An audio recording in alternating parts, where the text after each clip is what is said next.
اللہ رب محمد صلی اللہ علیہ وسلم نحن عباد محمد صلی اللہ علیہ وسلم اللہم رب اشرح لی صدری ویسر لی امری واحلل عقدۃ من لسانی یفقہوا قولی بسم اللہ الرحمن الرحیم حدثنا اسماعیل قال حدثنا مالک عن ایوب عن محمد بن سیرین عن ابی ہریرہ ان رسول اللہ صلی اللہ تعالی علیہ وسلم انصرف من اثنتین فقال له ذو الیدین اقصرت صلاۃ یا رسول اللہ ام نسیتا فقال اصدق ذو الیدین فقال الناس نعم فقام رسول اللہ صلی اللہ تعالی وسلم فصلى ركعتين اخريين ثم سلم ثم كبر ثم سجد مثل سجوده او اطول ثم رفع ثم كبر فسجد مثل سجوده ثم رفع۔ ترجمہ دیکھیے، حضرت ابو ہریرہ رضی اللہ تعالی عنہ سے روایت، وہ بیان کرتے ہیں کہ بے شک رسول پاک صلی اللہ تعالی علیہ وسلم 2 رکعات نماز پڑھ کر مڑ کر کھڑے ہو گئے۔ 2 رکعات نماز پڑھ کر مڑ کر کھڑے ہو گئے تو حضرت ذوالیدین نے کہا، یا رسول اللہ صلی اللہ تعالی علیہ وسلم، کیا نماز کی مقدار کم ہو گئی ہے یا آپ بھول گئے ہیں؟ آپ نے پوچھا، کیا ذوالیدین نے سچ کہا ہے؟ ذوالیدین نے فقال الناس نعم، تو صحابہ کرام نے کہا جی ہاں۔ فقام رسول اللہ صلی اللہ تعالی وسلم فصلی رکعتین اخرین، پھر رسول پاک صلی اللہ تعالی وسلم کھڑے ہوئے، آپ نے 2 اور رکعتیں پڑھی، پھر سلام پھیر دیا، پھر اللہ اکبر کہا، پھر پہلے سجدہ کی طرح سجدہ کیا یا اس سے لمبا سجدہ کیا، پھر سجدہ سے سر اٹھایا، پھر اللہ اکبر کہا، پھر اس کی طرح سجدہ کیا، پھر سجدہ سے سر اٹھایا، یعنی سجدہ سہو کیا۔ اگر نماز میں سہو ہو جائے ہے نا تو سجدہ سہو کرنا پڑتا ہے۔ جب کوئی واجب بھولے سے چھوٹ جائے تو سجدہ سہو واجب، سجدہ سہو کرنے سے واجب کے ترک سے جو نقص اور کمی آئی وہ دور ہو جاتی ہے۔ سجدہ سہو کا طریقہ آپ محترمات جانتے ہی ہیں کہ التحیات پڑھ کر دائیں طرف سلام پھیر کر اللہ اکبر کہتے ہوئے سجدہ میں جائے، پھر تسبیح پڑھ کر اللہ اکبر کہتے ہوئے بیٹھ جائے، پھر سجدہ میں جائے، یعنی 2 سجدہ ہے نا۔ اس حدیث میں جو روایت ہے کہ حضرت ذوالیدین نے کہا، یہ ذوالیدین آپ لفظی ترجمہ دیکھیں گے تو 2 ہاتھ والے، ذوالیدین کا معنی 2 ہاتھ والے، یہ لقب ہے۔ ذوالیدین کا نام خرباق بن عبد عمرو اسلمی تھا، خرباق بن عبد عمرو اسلمی تھا۔ ان کو ذو الشمالین بھی کہا جاتا تھا۔ جی کیوں ان کا لقب ذوالیدین ہوا؟ ان کے ہاتھ لمبے تھے اور یہ دونوں ہاتھوں سے کام کرتے تھے۔ ہم لوگ داہنے ہاتھ سے کام کرتے تو بائیں سے نہیں، بائیں سے کرتے داہنے سے نہیں، دونوں ہاتھ سے 2 قلم سے لکھنا چاہے تو مشکل، مگر ان کی یہ ماشاءاللہ عادت کریمہ تھی، دونوں ہاتھوں سے ایک ساتھ کام کرتے تھے، ٹھیک ہے۔ اور ابن الاسیر نے کہا ہے کہ ذو الشمالین ایک اور صحابی تھے، وہ خزاعی تھے، بنو زہرا کے حلیف تھے، ان کو جنگ بدر میں شہید کر دیا گیا تھا، اور قاضی ایاز نے لکھا ہے کہ ان کا نام عمیر بن عمرو تھا، عمیر بن عبد عمرو تھا، یہ خزاعی تھے۔ بہرحال تو ان کو ذو الیدین کہا جاتا ہے۔ ذو الیدین نے کہا کہ یا رسول اللہ، نماز میں کمی آ گئی یا آپ سے سہو ہو گیا۔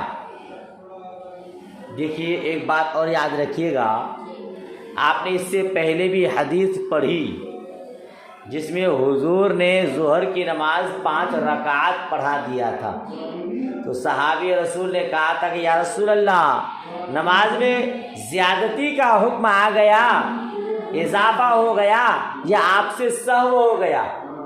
پڑھا تھا نا۔ یہ متعدد روایات ہیں، متعدد واقعات ہیں۔ آپ نے ظہر کی 5 رکعات پڑھا دی، اور اسی صحیح بخاری شریف میں دوسری جگہ مذکور ہے آپ نے ظہر کی 2 رکعات نماز پڑھا دی، اور صحیح مسلم میں مذکور ہے کہ آپ نے عصر کی نماز 3 رکعات پڑھا دی۔ تو گویا سہو کے 3 واقعات ہیں، ایک مرتبہ ظہر میں 5 رکعات پڑھا دی، ایک مرتبہ 3 رکعات پڑھا دی، اور ایک مرتبہ ظہر کی نماز ایک مرتبہ 5 پڑھا دی، اور اس روایت میں جو آپ نے پڑھا اس میں 2 پڑھا دی، اور مسلم شریف میں ہے کہ عصر کی نماز 3 رکعات پڑھا دی۔ حضور سے سہو کیوں ہوا؟ آپ جانتے ہیں کہ حضور کی حیات طیبہ ہم لوگوں کے لیے اسوہ حسنہ ہے۔ لقد کان لکم فی رسول اللہ اسوۃ حسنہ، رسول پاک کی زندگی میں تم لوگوں کے لیے اسوہ حسنہ ہے۔ حضور سے اگر نماز میں سہو نہ ہوتا، نماز کس طرح پڑھتے ہم کیسے جانتے؟ تو آپ کے سہو کی وجہ یہ ہے کہ ہر شرعی عمل کے لیے آپ کی زندگی میں بہترین عملی نمونہ ہے، اس لیے ضروری تھا کہ نماز میں سہو ہونے کی وجہ سے نماز کی اصلاح کے لیے بھی آپ کی زندگی میں عملی نمونہ ہوتا، یعنی آپ سے سہو ہوتا تاکہ ہم سے اگر سہو ہو جائے تو ہم جانے کہ نماز کیسے پڑھنی ہے۔ دوسری وجہ یہ ہے کہ رسول پاک صلی اللہ تعالی علیہ وسلم کو جب نمازوں میں سہو ہوا تو یہ معلوم ہو گیا کہ اتنے عظیم کمالات کے باوجود آپ بندہ اور بشر ہیں، خدا نہیں ہے، تاکہ آپ کے عظیم کمالات اور معجزات کو دیکھ کر آپ کے متعلق کوئی شخص الوہیت کا عقیدہ نہ رکھے۔ صحیح بات ہے۔ اور تیسری وجہ یہ ہے کہ سہو کی حقیقت یہ ہے ایک چیز سے توجہ ہٹ کر دوسری چیز کی طرف مبذول ہو جائے۔ سہو کب ہوتا ہے؟ ایک طرف سے توجہ ہٹا، دوسری طرف توجہ ہو گئی، اب انسان بھول گیا ہے نا۔ نمازوں میں ہماری توجہ نماز کے افعال کی طرف متوجہ رہتے تھے، لیکن کبھی دنیاوی کاموں میں ہماری توجہ لگ جاتی ہے، ہم کو پتہ نہیں چلتا ہے کہ ہم نے کتنی رکعات پڑھی ہیں۔ جی ایسے ہوتا ہے نا، نماز پڑھنے کے لیے کھڑے ہوئے ہیں، اب دن بھر میں کیا کیوں وہی سب یادیں آ جاتی ہے۔ شیطان اس حالت میں بھی ہمیں نہیں چھوڑتا، وسوسہ ہوتا رہتا ہے۔ ایک روایت میں ہے حدیث کا مفہوم، صحابہ رسول حضور سے کہا کہ حضور ہم نماز پڑھتے ہیں، پھر لگتا ہے کہ ہم نے نماز پڑھی ہی نہیں، مشکات شریف میں پڑھیں گے۔ حضور نے کہا کہ تم یہ سمجھو کہ تمہاری نماز مکمل ہو گئی۔ تو ہم دنیا کی یادوں میں کھو جاتے ہیں۔ ایک مرتبہ ایک حکایت ہے کہ ایک مرتبہ ایک شخص، ایک امام صاحب عشاء کی نماز میں غلطی کر دی، اس نے 4 کے بجائے 3 رکعت ہی پہ سلام پھیر دیا، 3 رکعت ہی پہ سلام پھیر دیا۔ تو لوگوں نے کہا کہ امام صاحب 1 رکعت چھوٹ گئی، آپ نے 3 ہی پہ سلام پھیر دیا۔ تو امام صاحب نے لوگوں سے پوچھا کیا یہ صحیح کہہ رہے ہیں؟ تو لوگ تشویش میں تھے، شک و شبہ میں تھے۔ ایک آدمی کھڑا ہوا، اس نے کہا کہ ہاں حضور، آپ نے 3 ہی رکعت پڑھائی ہے۔ امام صاحب نے کہا کہ آپ اتنے یقین کے ساتھ کیسے کہہ رہے ہیں؟ اس نے کہا کہ میری 4 دکانیں ہیں، میں عشاء کی نماز میں آتا ہوں، 4 رکعت میں چاروں دکانوں کا حساب کر لیتا ہوں، آج 3 ہی دکان کا حساب ہوا ہے، 4تھی دکان کا حساب باقی ہے، اس لیے مجھے یقین ہے کہ 3 ہی رکعت ہوئی ہے، 4تھی باقی ہے۔ کیا سمجھ میں آیا؟ ہم دنیا دار لوگ دنیا کی یادوں میں کھو جاتے ہیں، مگر مصطفیٰ کریم سے سہو کیسے ہوتا تھا؟ آپ کی توجہ کہاں سے کہاں چلی جاتی تھی کہ آپ سے سہو ہوتا تھا؟ تو علماء کرام فرماتے ہیں نبی پاک صلی اللہ تعالی وسلم ہمیشہ نماز کے افعال کی طرف متوجہ رہتے تھے، لیکن کبھی آپ کی توجہ نماز کے افعال سے ہٹ کر حسن الوہیت کی تجلیات کی طرف منتقل ہو جاتی تھی۔ آپ تجلیات ذات اور مطالعہ صفات میں اس طرح منہمک اور مستغرق ہو جاتے کہ نماز کی رکعات کی طرف آپ کی توجہ نہ رہتی۔ یہ جس طرح آپ نے امام اعظم ابو حنیفہ رحمۃ اللہ علیہ کے بارے میں نور الانوار میں پڑھا کہ آپ نے عربی عبارت پر قدرت کے باوجود فارسی قرات کو جائز قرار دیا تھا۔ وجہ کیا تھی؟ وجہ یہ تھی کہ نماز جو ہے اللہ تبارک و تعالیٰ سے مناجات کا ایک اہم ذریعہ ہے۔ بندہ عربی عبارت میں مشغول ہو جائے گا تو اللہ تبارک و تعالیٰ سے مناجات کرنے میں یہ عربی عبارت حائل ہو جائے گی۔ تو آپ نے کہا کہ فارسی قرات جائز، کیونکہ آپ جب عبادت کرتے، نماز پڑھتے تو اللہ کی یادوں میں کھو جاتے، مشاہدہ الہیہ میں آپ مستغرق ہو جاتے تھے۔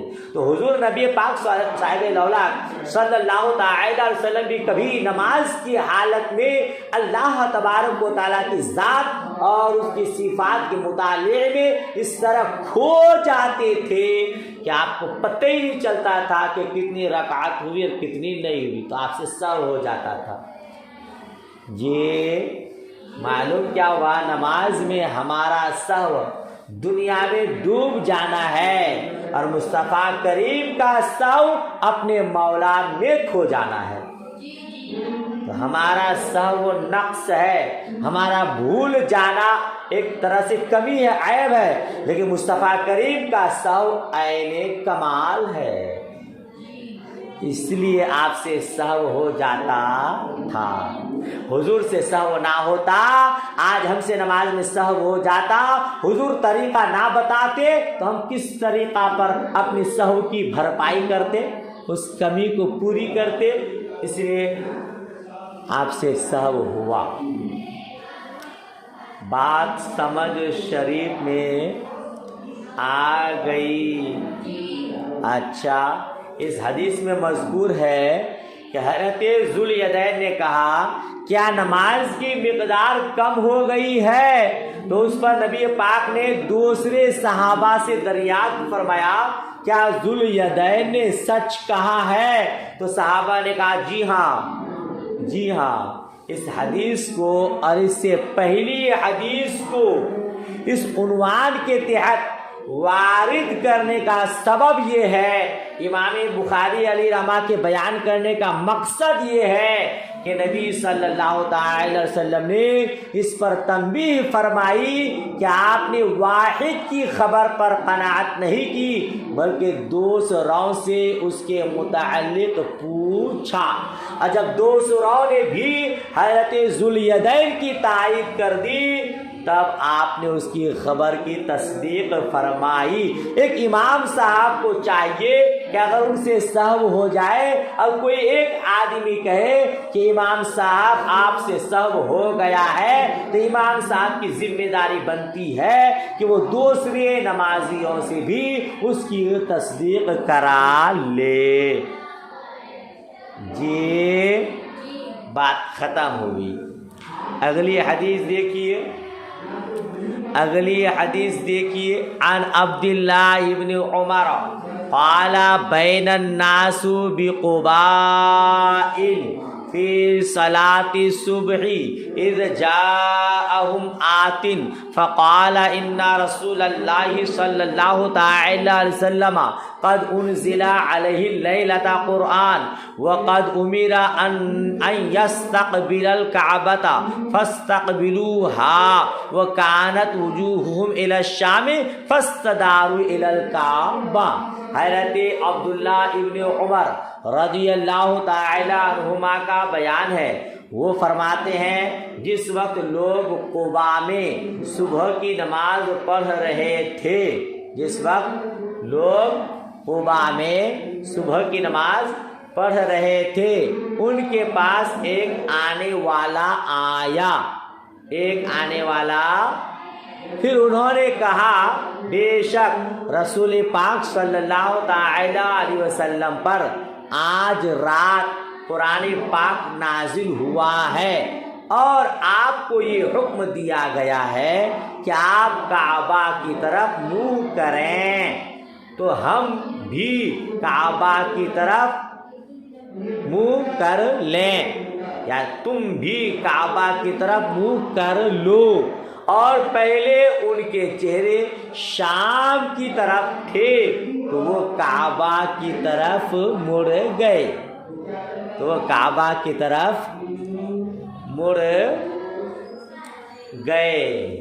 جی ابتداً بیت المقدس ہی کعبہ تھا، قبلہ تھا، پھر کعبہ کی طرف رخ کر کے نماز پڑھنے لگے، پھر بعد میں بیت المقدس کی طرف رخ کر کے نماز پڑھا جانے لگا، پھر مصطفیٰ کریم کی خواہش ہوئی تو رب تبارک و تعالیٰ کا حکم نازل ہوا کہ آپ جس کی طرف چاہتے ہیں اسی طرف رخ کر کے نماز پڑھیں۔ اگلی حدیث میں آ رہا ہے، امام بخاری علیہ رحمہ اس حدیث سے کیا بتانا چاہتے ہیں؟ وہ بتانا یہ چاہتے ہیں کہ ایک مسلمان نے آ کر خبر دی کہ حضور نے نماز میں کعبہ کی طرف منہ کر لیا تو خبر حجت ہوتی۔ کیا کہا؟ نماز میں کعبہ کی طرف منہ کر لیا تو تمام نمازیوں نے کعبہ کی طرف منہ کر لیا، اس سے پہلے ان کا منہ بیت المقدس کی طرف تھا۔ اس سے واضح ہوا کہ واحد صدوق کی خبر حجت ہوتی ہے، ایک نیک ہو اور وہ خبر دے تو اس کی خبر حجت ہوتی ہے، اس پر عمل کرنا واجب ہے۔ امام بخاری علیہ رحمہ یہی ثابت کرنا چاہتے ہیں۔ اگلی حدیث دیکھیے تو پھر وضاحت کچھ کرتا ہوں۔ حضرت عن البراء قال لما قدم رسول اللہ صلی اللہ تعالی وسلم المدینہ صلی نحو بیت المقدس 16 شهرا او 17 شهرا وكان يحب ان يوجه الى الكعبة فانزل الله قد نرى تقلب وجهك في السماء فلنولينك قبلة ترضاها فولی وجہ کا شطر المسجد الحرام۔ جلد اول میں بھی آپ اس حدیث کو پڑھ چکے ہیں۔ ترجمہ دیکھیے، حضرت براء بن عازب رضی اللہ تعالی عنہما سے روایت ہے، فرماتے ہیں جب نبی پاک صاحب الاولاق صلی اللہ تعالی وسلم مدینۃ المنورہ میں تشریف لائے تو آپ نے 16 یا 17 مہینے بیت المقدس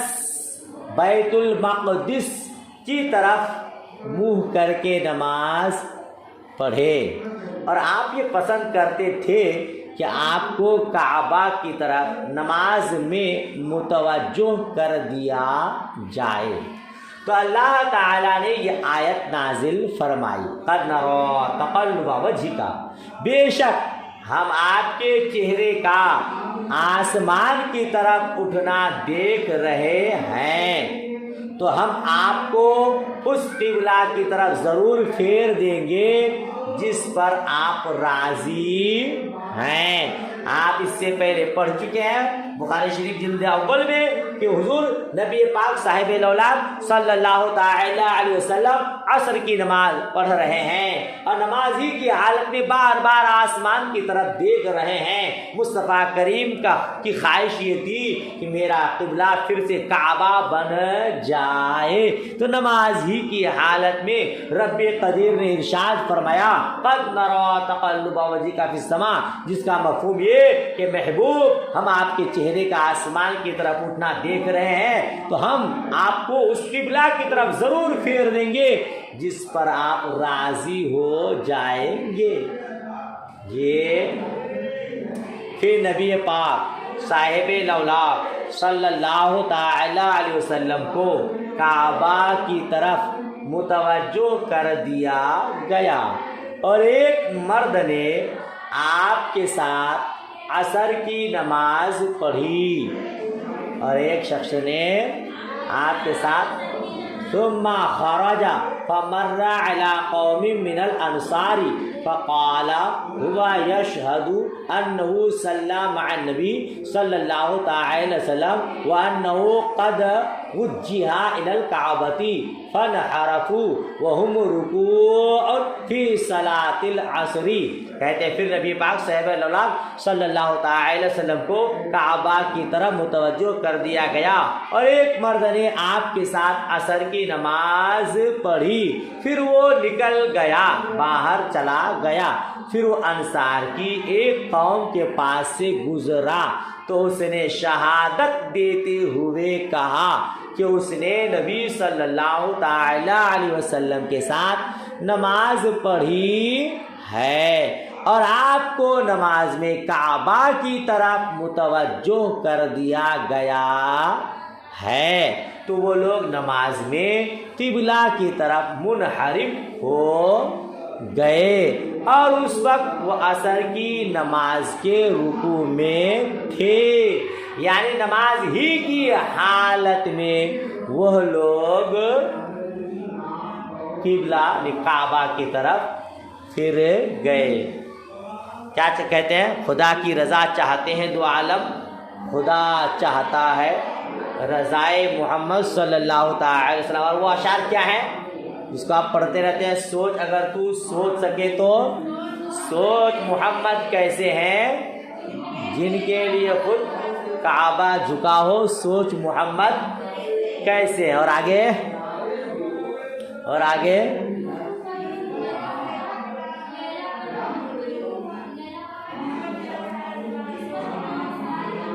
سوچ محمد کیسے، اور وہ قبلہ والا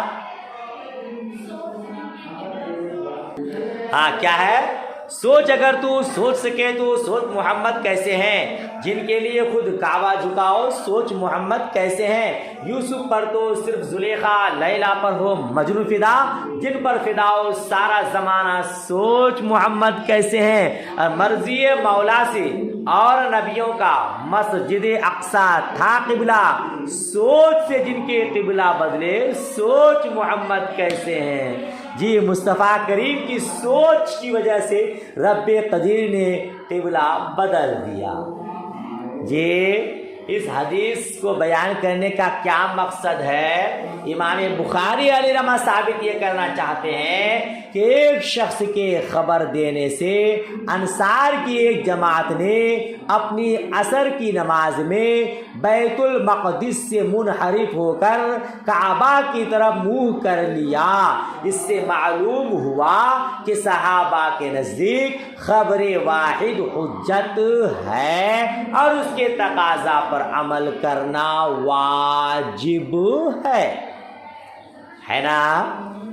یہ اب اس کی وضاحت تو کرنے کی ضرورت نہیں ہے کہ صحابہ کرام نے چونکہ 16 یا 17 مہینے بیت المقدس کی طرف رخ کر کے نماز پڑھا تھا، حضور کی بارگاہ میں لوگوں نے عرض کیا تھا کہ یا رسول اللہ، ہمارے خاندان کے کچھ ایسے لوگ ہیں جو 16-17 مہینے بیت المقدس کی طرف رخ کر کے نماز پڑھتے ہوئے اس دنیا سے رخصت ہو گئے، ان کا کیا حال ہوگا؟